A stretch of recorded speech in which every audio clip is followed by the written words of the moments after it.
This is Diva, Delivered, Inspired, Victorious, Anointed, and I'm here today with my hoodlums. And girl, we talking bonnets, okay? And with me today, I have Erica Nicole Jones, Esquire, and I have Angelica Sweat, who is just amazing. So, Erica, you've introduced yourself before, but just introduce yourself a little bit, and then Angelica, you introduce yourself, and then we'll get rolling. Sure, I'm Erica Jones. I am a lawyer. I also consider myself to be a lover and a fighter because I will fight for who and what I love.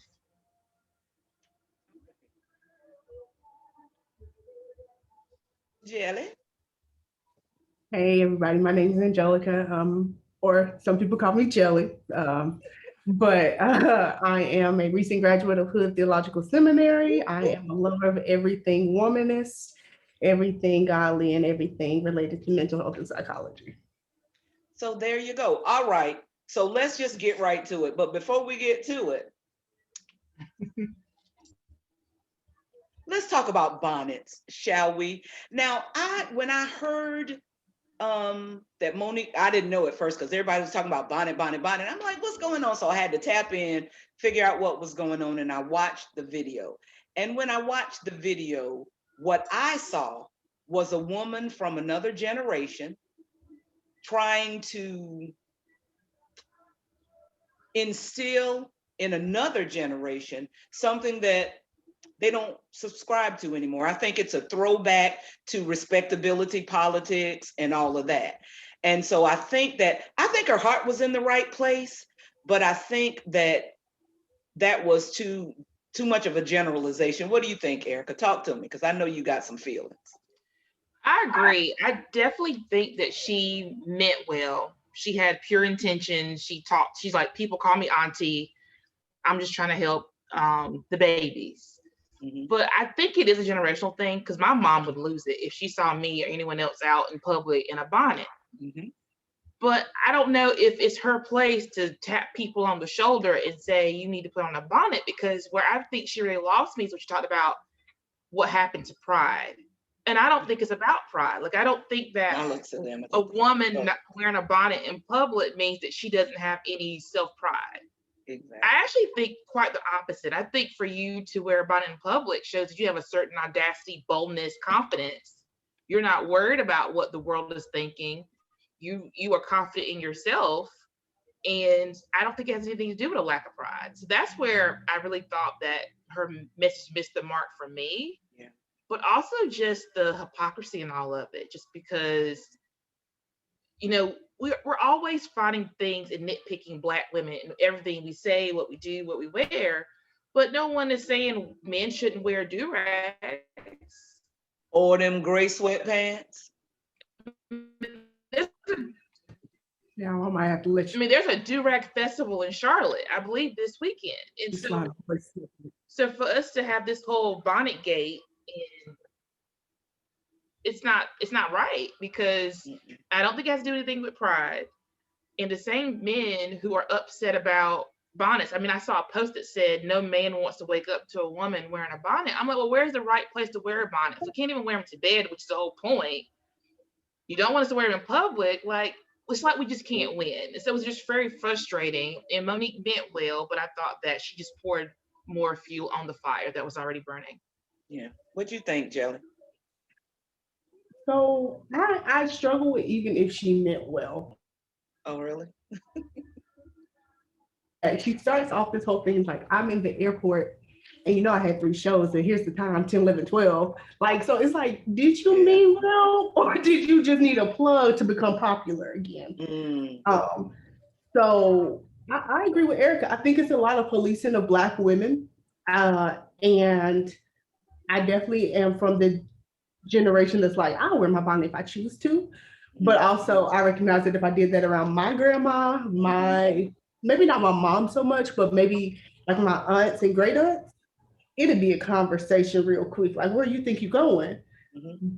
But also knowing that that's my business. Like, if I want to wear my bonnet. So I struggle with the whole piece of whether she meant well. And granted, you don't know intentions. You don't know a person's heart, and we can't figure that out from 3 minutes but I did struggle with the fact that she started off with a plug for her show. So now every time somebody watches that, shares that, the first thing they're hearing is about your show. And now you've associated that with demeaning Black women.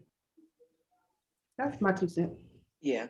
I I don't have anything against Monique per se, but I remember when she was doing those stand-up routines, skinny B words are evil.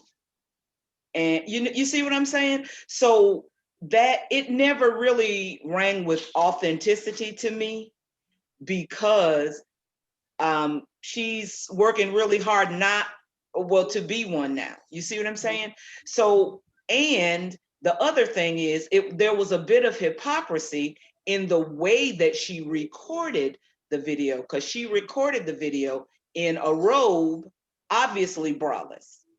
So, where was her pride? And I think, again, this is really about Black women always being policed, our tone, our hair, our clothing, our bodies. Everything about us is policed, and everything about us is always called into question. And when it is done by another Black woman, who I still believe, because in my age, I wouldn't wear my bonnet in public because it was instilled in me very strongly that you don't go out with rollers in your hair, you don't go out without your hair comb. My mother used to tell us a woman is not finished unless she has on earrings. So it's like all of these things, but I also think that society tells us how we can be accepted. But when you see these young people who are, and most of them are young, are embracing who they are, and like you said, Erica, it takes confidence to walk out of your house in a bonnet. You got to be like, I don't care what nobody think about me. And there's way too much, and I know especially of a certain generation, because I worry way too much about what people are going to think about how I look. You see, I couldn't even keep it on in the video. You see, because that was so deeply instilled in me. But I glory in the spunk of women who can, Black women especially, who can just be themselves in their own skin, walk around, take up all the space that they take up, and just be themselves. Because I still struggle with that, because I was taught, the whole straightening hair thing. My hair being like this, my grandma was a hairdresser. My grandma died at age 89, and she used to tell me, Dee Dee, if you would just comb that stuff out of your head. She didn't like my dreadlocks because she thought everybody's hair should be fried, dyed, and laid to the side.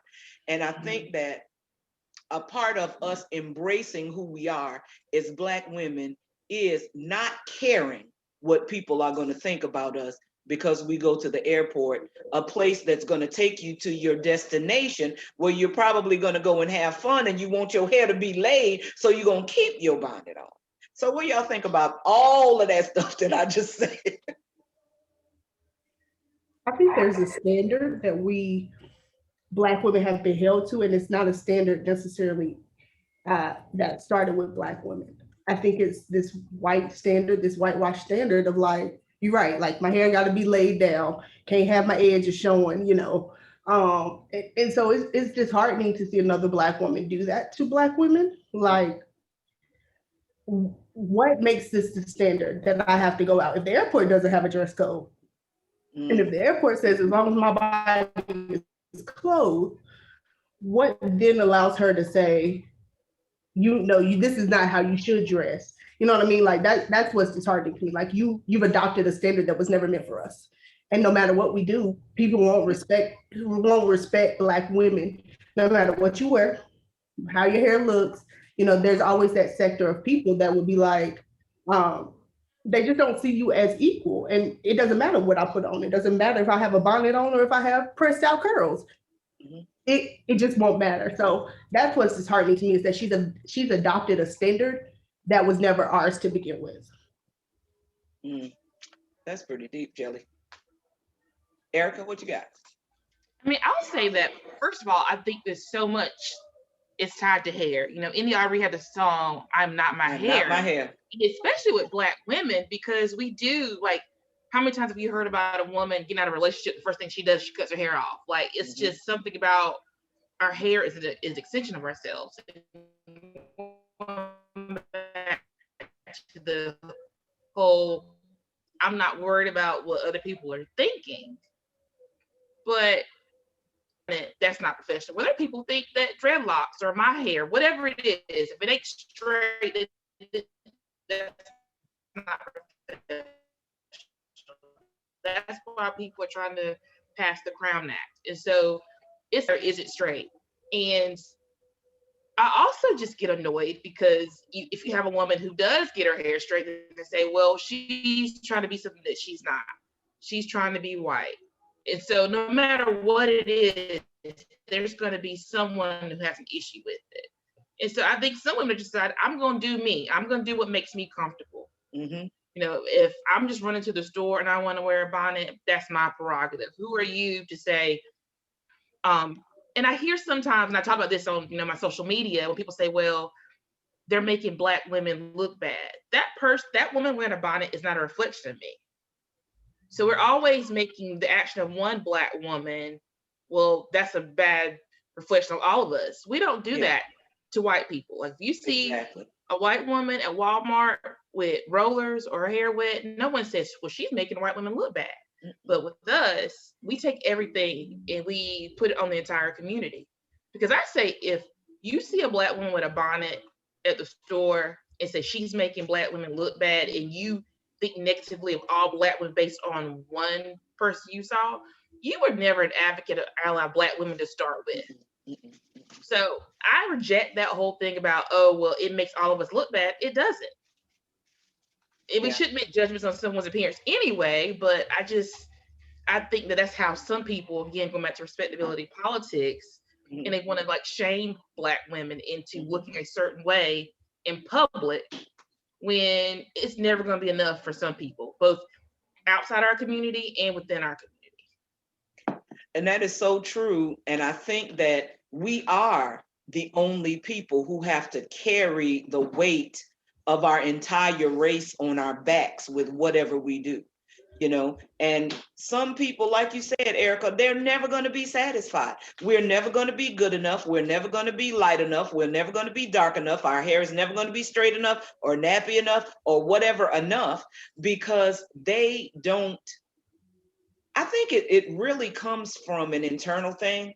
I found this out a couple of years ago. If you don't love yourself, you don't really love anything that looks like you or reminds you of you, because you don't love yourself. So that's how it is. That's why I think sometimes it's difficult for us as Black women to just be free. I said that the other day. I said, I wish I knew what it felt like to just be free.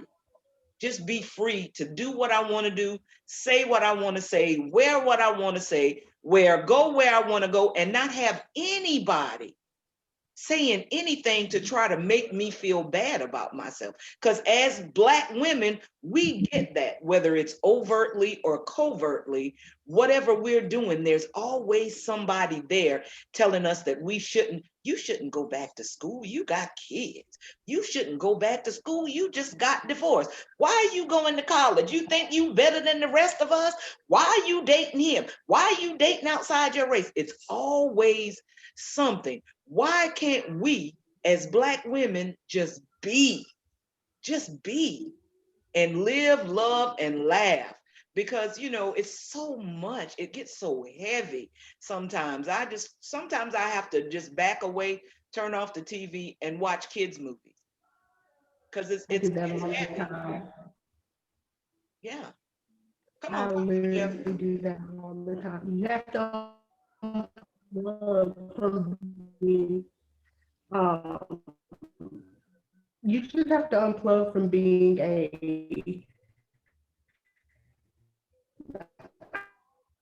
I think I'm losing you a little bit, Jelly. I don't want to say from being a Black woman, but from the Black girl magic, or that you're always, can y'all hear me? Yeah, we got you now. Okay, I was saying, I think sometimes you have to unplug from not being a Black woman, but from the demands of being a Black woman, right? Because people always want to say that you are superwoman, or the new terms like black girl magic. But like, it's like, what do you do when the magic runs out? And I just need to wrap my hair and go in the store and get something to eat so I can survive to be the black woman you want me to be another day. Like, give people a break and give black women a break. I think that's the issue. Like, black women don't get no time off. Like, we're anticipated or we're expected to be all of this always together. Now, people, and you went back to something about like your hair and what you say, they want us to be a certain way, but then they want us to be that way 24/7. And the reality is nobody lives with their edges done all the time. Like, that's not reality. Like, sometimes our eyebrows ain't done, and you Okay. have to relax. Like, Right now. so the fact that you just can't be anywhere, and even to what Erica said, like, if a man that I knew said, "I don't want to wake up with you," to a bonnet, that would be World War like 3 and 4 at the same time, because you don't get to tell me how I go to bed, but you want me to look a certain way when I go out with you. You know what I mean? Like, you don't get both of those. There has to be some type of compromise. And so that's just it's a lot. It's a lot of things that I will refrain from saying for other reasons, but it's some stuff, and it's cow manure, for lack of better word. It's so much. It's too much. It is too much. And I think we talked about this when you were on before, Erica, how black girls can't even be girls. At what age do we become women? And I think we talked about what was the earliest time in your life that a man said something out the way to you. I know mine was 12, where they say something that is inappropriate for a 12-year-old. And look, I know I'm all fluffy now, but I used to be skinny. I was a toothpick, and they were still doing it. But the thing for me was, I lived in a small town, and I could say, I'm gonna tell my daddy, and I ain't have to worry about it no more, But I think that we have, as black women, so much pressure on us. We are the pack mules of the human race. We carry our ancestors, we carry our children, we carry our men, we carry our history. Heck, we even carry other people's stuff that's not a part of our community. We are the pack mules of the human race. And I say, let black women be who they are, do what they do. And so what if it's not perfect? Who's perfect? Y'all know. Earlier today, me and one of my coworkers were talking about, natural hair in the workplace. Mm-hmm. And I don't know if I mentioned this the last time, but I can remember getting ready to try a case in front of a jury, and I wasn't sure what to do with my hair. Mm-hmm. This is years ago when I was still a prosecutor, and I was like, well, I had curly hair. It was like a crochet style, and I was like, I don't want to take it out because I've not had it but a few weeks.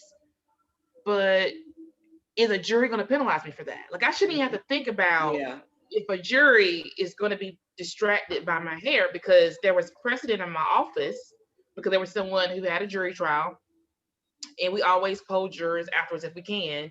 Mm-hmm. And they said the person's hair was distracting. Well, that person had to change their hair. Wow. And so I'm thinking, if I get up there with big curly hair, are they going to listen to me, or are they going to be too busy trying to figure out, is it really her hair? All the questions you get, and I want to touch it, whatever. And so I was so concerned, and it's like, I don't know what to do. I ultimately decided to just keep my hair the way it was. I didn't take out, my curly, it was during the summer. I didn't take out my curly hair. But that's just something that our peers of the lighter persuasion, or men, usually don't have to think about. They don't have to. It's enough that you have to get ready for a trial in front of a jury, but you don't have to think about, are my heels too high? Should I wear a dress? Should I wear pants? And also, what do I do with my hair? Because I don't want my client to suffer, because I got to put 12 people in this jury, many of which don't look like me, with backgrounds that are not like mine. And that's just one more thing that you have to consider, because you want to, be true to yourself, be who you are, but you don't want your client to suffer. And so where is that line? Yeah. But I've seen you in a courtroom, Erica, and I know that from once you hit that door and you come down that aisle, girl, it's all you. Angelica, I'm telling you, this sister in a courtroom is formidable to say the least. She does not smile. She does not play. She is direct. She knows her stuff. Have you ever lost a case, Erica? You haven't, have you? I have lost cases. How many? Two? I've lost a couple, but I'm mostly good in the appellate courts, Court of Appeals, Supreme Court. You don't want none of me in the Court of Appeals and Supreme Court, but I lose sometimes. Yeah. But Sometimes. the way you, I mean, your hair, in my opinion, I don't, when I saw you in court that day, I was sitting here trying to remember what your hair looked like. But what I remember is the way you walked down that aisle in them heels, and when you sat down at that table, and when you stood up to object, I was scared. Because I know you know your stuff. And that is to me. So I've been wanting to say that to you. I know I said it before, but I just wanted to say it. But your confidence, your knowledge, and your ability, I think supersedes any of that. At least it does for me. And maybe that's just because I'm a Black woman. And I know that Black women are intelligent and Black women are capable. When I see a Black woman in a position, all I say is, that's right. That's right. Because we belong everywhere. We are just as good and maybe better than anybody else out there doing whatever it is that we do. I know being a preacher, and Erica, Angelica, you can relate to this. Being a preacher, people tend to expect you to mimic or emulate the man style of preaching because of things that Paul said that people need to erase from their brain, but we ain't even gonna go there. But I've learned that as a preacher, I got to do me. And if that means saying honey child and all of this and my neck going, that's what I'm going to do, because nobody's going to believe a prophet that is not authentic. And I think authenticity is the key. When we as Black women are our authentic selves, regardless of what field we're in, people may not like it, but they definitely respect it. What do y'all think about that? I don't even know if people respect it sometimes, but it's like I've recently kind of underwent this change where I've been like, you'll be okay. Like you might not like it, but you'll survive to see another day. And it's okay. Like you're gonna be okay, even if you don't care for what I'm doing. Especially as it relates to the pulpit. And I know you and I had some conversations about it because a lot of times, especially in the South, um, it becomes this whole thing. Well, oh, either you're too manly or you're too woman. Like, right? There's this thing that I'm supposed to walk in between. So I need to be in a black suit and I need to be very stern and strict. But also, oh, if I look like that, then oh, I must like females. Which you know what I mean? Like it's this whole notion of that I can't be the woman I want to be, and then the woman that you try to make me to be is, and then it's these roles, and it's just like you'll be all right. You will be all right at the end of the day. So I've had to instill a lot of people to help me to navigate that because I started preaching so young that I didn't really know my identity when I started. I started at 16, like, Oh, wow. you know, barely knew how to wash behind my ears good afterwards. You know what I mean? Like, I didn't know nothing about this thing. And so now that I am coming to what do I like? What makes me comfortable? What works for me? A lot of times that clashes with what people want in their pulpits. So like makeup, lipstick, like it's become this thing like if you want me, you're gonna get all of me. All And of whatever it. that looks like, whatever hairstyle that looks like, whatever dress that looks like at that time, because that doesn't diminish the value of what I know and what God has placed in me. But I get it. Like even with the heels, like I was laughing when I chuckled to myself when Erica said that because I've given up a lot of good heels over the years because I didn't want anybody to say anything about her heel height, it might be too much, or just crazy things that people say. And it's like if you body, you body. Be blessed about it. Like, it's a blessing to be bodied in this season. Yes. People are paying for it. Yes. But people just it's crazy to see that happening in the church, to see that happen outside of the church. I work in higher ed and it still happens. I remember the first day I took my weave out and wore my natural hair, I was scared. And I was like, why are you scared? They can't fire you. But it was just this notion of like, what are they going to say to me? Are they going to look at me like I'm not professional, even though I'm the director of this office, because my hair is now my natural coils? And so having to like face that fear. So it was like I got through one day, I got through 2 days, but then I was like, day four, I was like, let me go get some braids because this ain't. I could just see it on their face, even though they Yeah. never expressed it. Like, what are you doing? You represent our office, and it's just like, okay, so. So Erica, as an attorney in a field that people automatically assume, just like when you say preacher, people automatically assume male. I know that you get that a lot, probably policed about, even if they don't say it to you, you probably get that hair, clothes, heels, all of that, right? Well, I mean, I've had a Superior Court judge, grab my hair and stroke it. And I'm looking like, okay. I mean, you're my presiding judge. I mean, we were behind the courtroom and there were other witnesses. So I don't think he was hitting on me, but he was just like mesmerized and grabbed one of my twists and was kind of like stroking my twist. And I was like, he has no clue. And so I kind of backed up and I was like, okay, maybe we should go out to the courtroom because I just wanted to create some distance. Yeah. But I would get a lot of questions. Like I would change my hair and they would ask me, is that your real hair? How long did that take? Just all kind of curious questions. And especially what I do now at Department of Justice, I work mostly with white men. There are not a whole lot of women, particularly who do defendant side work. So I'm almost always in meetings with a bunch of white men. They don't know what to say, but I can see them looking at my hair and trying to figure it out because my hair changes a lot. And so sometimes they'll say, oh, your hair is different. They don't know what to say. They'll just say your hair is different because they're staring at it. And so my hair doesn't define me. It's just a piece of, it's part of my outfit, the way I look at it. Like, exactly. I put on this necklace. I decided today I wanted my hair to be this color, this hairstyle. But it is so much thought that we throw into her appearance. And I think, too, the difference between, I think about young people now. I guess I'm still technically a young person, but thankfully, there was no Instagram, Facebook, Twitter, and all that when I was a teenager. Okay. And so you're constantly seeing what other people are doing. And so again, going back to the women who wear bonnets, not caring about the opinions of others, I see so many women on social media who are projecting a certain look. It's not an authentic look. They're putting all these filters on. Yeah. You can't tell what they look like.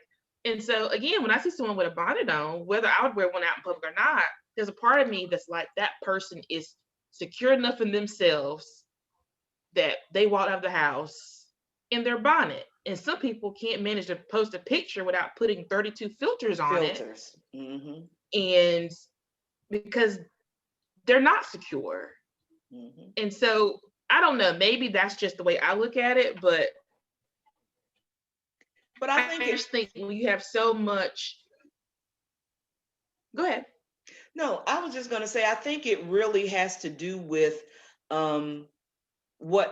how much confidence has been instilled in us as little girls.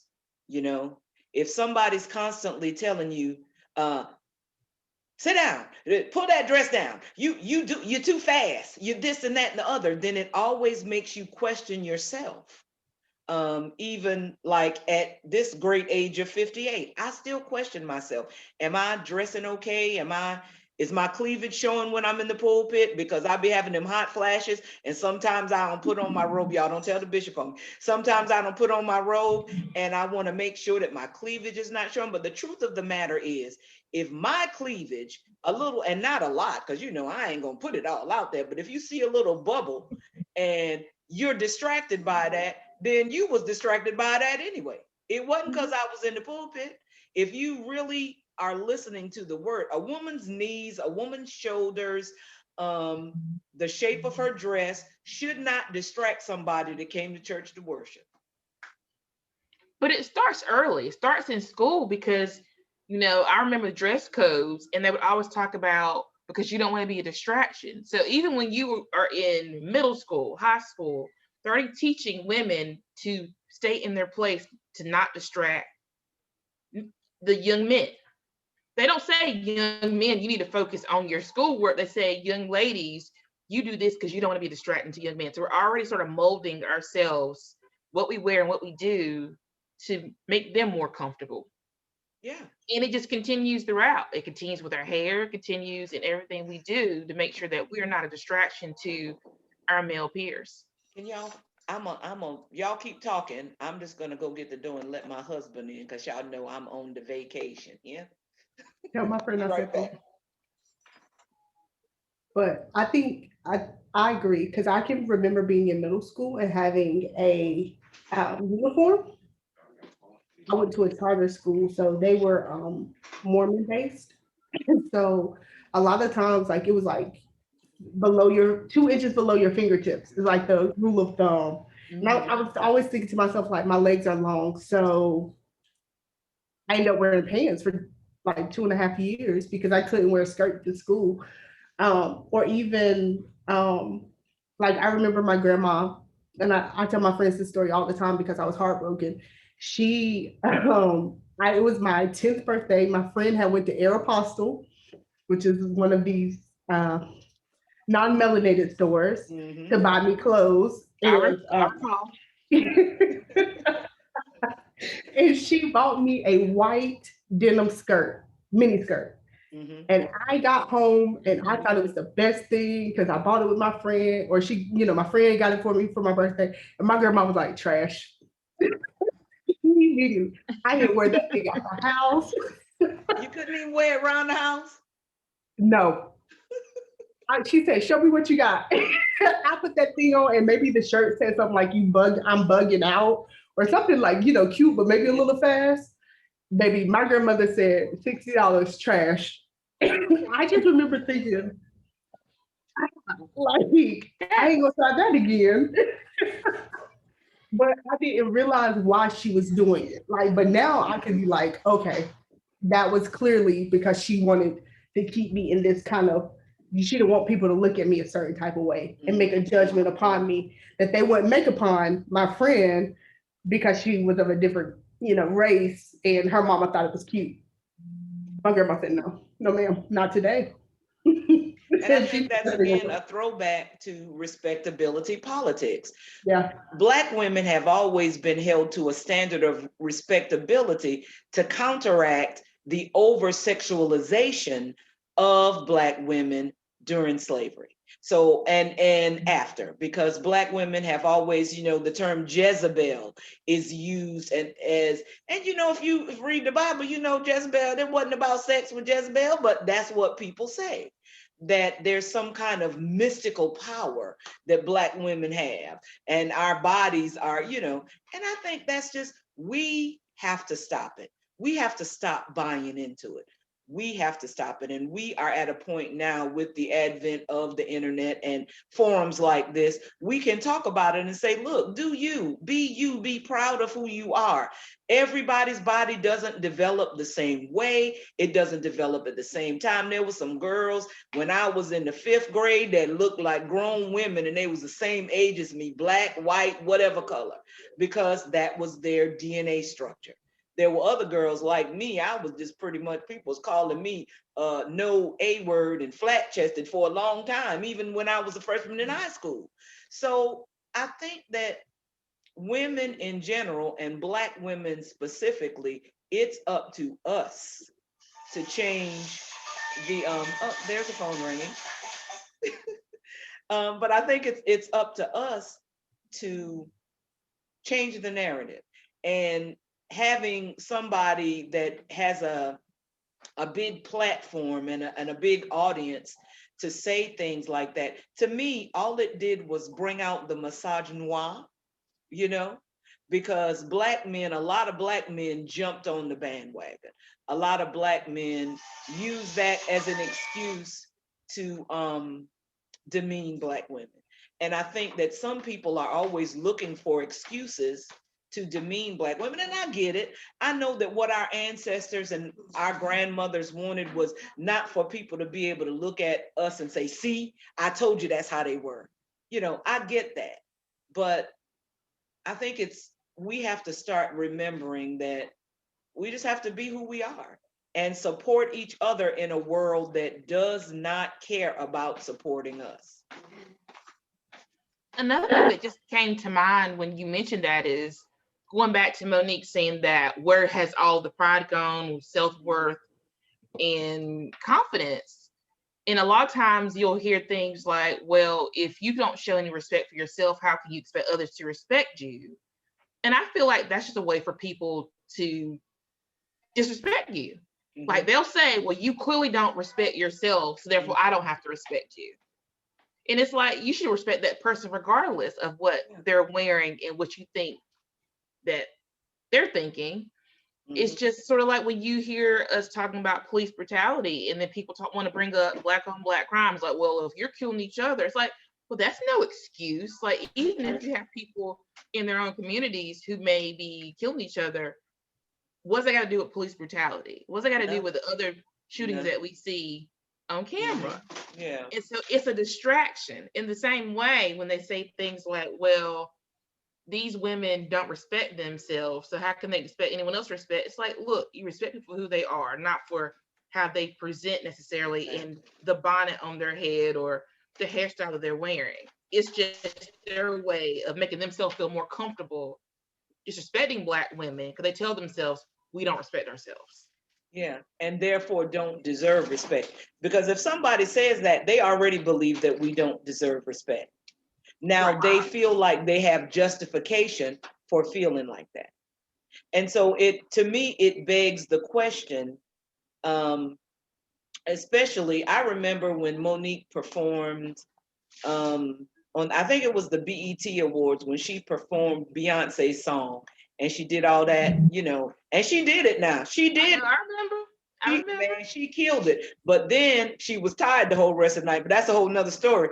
But she said big girls got moves too. Now, suppose somebody had said, well, I can't respect her because she got out there and did all that gyrating with her big self. Nobody said that. At least I didn't, maybe somebody did, but I didn't hear it. I was like so proud of her for getting out there and just being herself and doing, dancing and just being free. And that's really what that was. But I think that, and this is me, I psychoanalyze everything. So I think that what she's been through in the last couple of years since she won the Oscar and all of that has kind of made her rethink the way she presents herself, the way she receives criticism, the things that she does, because she's been through a lot. She's had a lot of ups and downs. That movie, I think, doing that movie could have been a trigger because she's got some other things in her. But I ain't trying to bash Monique because I really like her. But I just feel like that this particular whole bonnet situation, this whole particular bonnet situation, I wore it. My husband is asking me, did I wear the bonnet? Because he took me to the store to get the bonnet. I wore it. She wore it. I'm her witness. See? She did. Say hello to the ladies. Hey ladies, how y'all doing? Hello. How are you today? All right, go away. He's always talking about how he's going to crash us. He's going to crash the hoodlums. I'm saying, no, sir, you cannot. Well, why? Y'all always talking about, we don't be talking about men. We got other stuff to talk about, okay? But anyway, so did y'all see her follow-up video? Did I send y'all that in email? Her follow-up video when she was talking about she wasn't trying to hurt anybody, but she felt like it was necessary. I can't even remember word for word. And then she also had a talk with Tammy Roman, because Tammy apparently does Bonnet Chronicles, where she does some videos in her bonnet. And, she said her and Monique are cool, but they talked about that. And I think that, to me, so if you're not apologizing, why are you going on an apology tour? It goes back to my initial thing about I got dates on this, and this. And I don't think that was her intent, but she did benefit from dehumanizing, in a sense, Black women. Like she just got all this, Instagram and Twitter feed and so it's just like I'm gonna really try to stay away from saying that she did this intentionally, because that's what I somehow feel in my heart, but I don't want to put that on her without actually having a conversation with her. You have a right to your opinion, right. if your opinion leads you that way. Yeah. Yeah. And I'm also, I'm of the I'm a millennial. And so part of also this is like her wanting to use the word queen and then demote to a queen in training.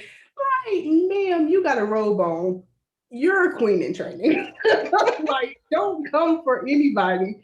Well, you Yeah. ain't even, you ain't got no bra. That's just not okay. And so I go back and say, like, even with without a sincere apology, because one, it was never her place to check somebody she didn't know.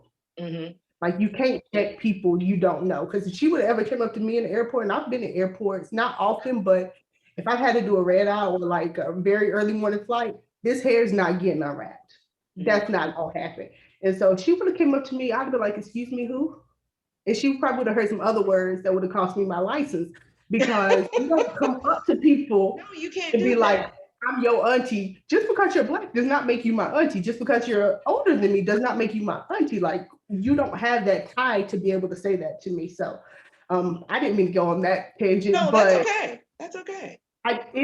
to me, to now have a tour afterwards, if you want to do anything, set up a program, set up funds. If you felt like women didn't have pride in themselves for whatever reason, use your funds and your platform and what you have going on to then benefit Black women. But don't sit here and build no tour off of the fact that you just try to diss Black women and now you're making money off of it. That's why people want to cancel her. But you know, it's whatever. I mean, the thing about canceling her is, I mean, she's already canceled in a whole lot of camps anyway. Yeah. So, yeah. I mean, she's had a whole lot of hits. Many were self-inflicted from some things that she did on movie sets. So I think a lot of criticism of her is fair. Now, I missed the first part of the video, so I never saw where she was like publicizing, TV show, whatever it is. So I might have felt differently if I'd heard that part. Yeah. And I've missed her since making the rounds. So when I said that I thought she meant well, that was without me knowing that she's continuing to go out and make other statements. So I might look at it a little bit differently if I known that. Yeah, but the point is, and I said already, regardless of whether you meant well, which we don't know because we'll never know her intentions, it's still in her place. Like, when you mention your grandma, I get why, grandmothers and mothers are telling their daughters about, what to wear. I get that. But she was a stranger. You don't walk up on somebody to tell them what you think they should do. Not a grown person. I mean, that's the way you're going to really get your own edges snatched. Because you're going to leave us alone. Like, there's going to be someone who's going to be like, who are you to tell me what to do and what to wear? And so that's just a thing. Like, stop policing us. Stop. Because really, if somebody came to her after she stepped off on stage during her tour and say, hey, Monique, I really like your show, but what you have on is just inappropriate. They would probably get cussed 3 ways to Sunday. Let's face it, because she a comedian and she cuss. And she probably cussed them out. Like cuss them out really good. And so I think it really does, like you said, Erica, whose place is it to tell somebody else what they wear? Whose place is it? First of all, you can't look at somebody and determine how much pride they have. You simply can't, because nobody knows what that woman at Walmart with a bonnet and some pajama pants and some slippers had to go through to get out of her house and get in the car and go to Walmart and pick up whatever she got to pick up. Nobody knows. I was thinking about that. You don't know that person's story, because it could be that woman who's at the grocery store is running to get something so she can get her husband or her kids off to school. Or she may have been up all night studying for her doctoral program. You don't know what it is. It may have been, I got to get out of the house, and so I'm going to wear my bonnet so I can get where I need to be. You don't know her story. And so I say, if you don't know what she went through to get there, she don't owe you an explanation. If you don't know the story, she don't owe you an explanation, because you're not close enough to her to be able to tell her what to do. Yeah. And the truth of the matter just go on is, about your life. We don't owe anybody any explanations for anything that we do. An explanation is a kindness, really. As adults in the world with agency and, you know, a brain and ability to navigate the world yourself, you don't really owe anybody an explanation for anything. Now, there may be some people that you want to give explanations to, but you don't owe nobody no explanation. Don't none of them girls out there with slippers. And look, like I said, my mama trained me good. I wouldn't go out with my bonnet on. I wouldn't go out in rollers. I wouldn't even, not even sticking a comb in your hair. My mom said, I better not catch you out there in the street with no comb stuck in the back of your head. You know, all of that stuff that was instilled in me. But I'm from a different generation. And I don't think that it is fair for me to impose the things that restricted me and the things that held me back on another generation. I want Black women to be free. So why would I bring that respectability politics thing, even though you know, hey, it's in me. I can't help it. You see, I couldn't even keep the bonnet on the whole time, right? But I don't have a right to impose that on anybody else. So, and the other thing is, it's part of our culture as Black women. Headscarves are nothing new to us. Like, this is actually part of our culture. Now, bonnets are a different type of head wrap, but head wraps in general are not new to Black women. And so for her to be like, you can't wear a head wrap, you can't do this, it's like, okay, ma'am. Now they brought, you know, and I go back to even thinking about like the transatlantic slave, because I was just watching High Off the Hog on Netflix, and how they I talk love about that. how It was we so put good. rice In the in our hair to bring it over, and like, but people want to police things that have helped to establish civilization. Black women's hair has really been a staple in helping America to develop. Think about it. Even the fact that Wahitis is what I call them. Okay. You know, the moon people. You think about Jerry curls and you think about perms and the fact that people wanted their hair curly. And then some people who had curly hair needed what we call a relaxer, right? Like, that's because of Black people, what Black people bring. And it's like, you want to police Black women, but yet Black women are continuously advancing this country. And the country benefits off of it. Like, didn't nobody say nothing when you were eating that rice and gravy? You didn't have no issue then when it was wrapped up in a headscarf and it was brought over here. Exactly. But now you got an issue because now you benefited from it, but you don't want you want to police what you benefited from. Don't do that. Yeah. Wow. Ladies, okay, I think we're about coming to a close, but listen, I have really enjoyed you two this evening. Erica, you know I'm going to keep asking you to come back and back and back because I enjoy the perspective that you bring to the table is always so good. And Jelly, I'm glad to have you here for the first time, and this will not be the last. I know that the other ladies, Pia and Tanya, they are very active in their sororities and well, Pia in her sorority and other things in the community, and Tanya with her job and, you know, pastoring. So sometimes everybody's not able to get here. But I want to take this time and thank you, ladies, for being a part of the vacation hoodlum talk and just for what you bring to the table, like really. And if you have anything that you'd like to say before we close, please feel free to grace us with your eloquence. I'll go first because I'm gonna leave the wisdom to Erica. I just think people should mind the business that pays them, and don't let your business be dehumanizing Black women. What she said. And so mind your business. Yeah, that's it. Well, ladies, thank you so much. And y'all know how I do. You'll get the link and all that kind of stuff. And we will discuss what we'll do in 2 weeks. But this is Hoodlums Talking Trash. And we have our guest, Erica Jones. And thank you for being here. Thank you, Jellica, for standing in. I love you, ladies. And we are out.